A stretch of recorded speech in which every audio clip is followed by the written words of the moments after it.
அதற்கும் இறைவன் கொடுத்து விட்டான் பாருங்கள் ஒரு அற்புதத்தை. எப்பா தமிழர்களே, 30 எழுத்துக்களில் தமிழை எப்படி எழுதுவது என்று கற்றுக்கொள்ளுங்கள். இதோ கொடுத்து விட்டேன் உங்களுக்கென்று. இறைவனே கொடுத்த ஒரு அற்புத வரமாக ஆகிவிட்டதல்லவா?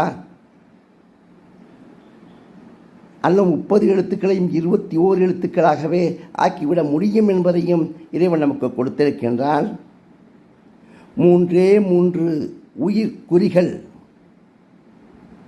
18 மெய்யெழுத்துக்கள், 21 குறிகள் மட்டும் இருந்தால் போதும். தமிழை உலக மக்கள் அனைவரும், உலகத் தமிழர்கள் அவர்கள் அனைவருமே 1 மணி நேரத்திலே கற்றுக்கொண்டு விடுவார்கள். அதைத்தான் நான் சொன்னேன். நமது குழந்தைகள் 1ஆம் வகுப்பு படிக்கும் குழந்தைக்கு ஆணித்தரமாக நாம் சொல்லிவிட்டால், அடித்து கூறினால், இந்த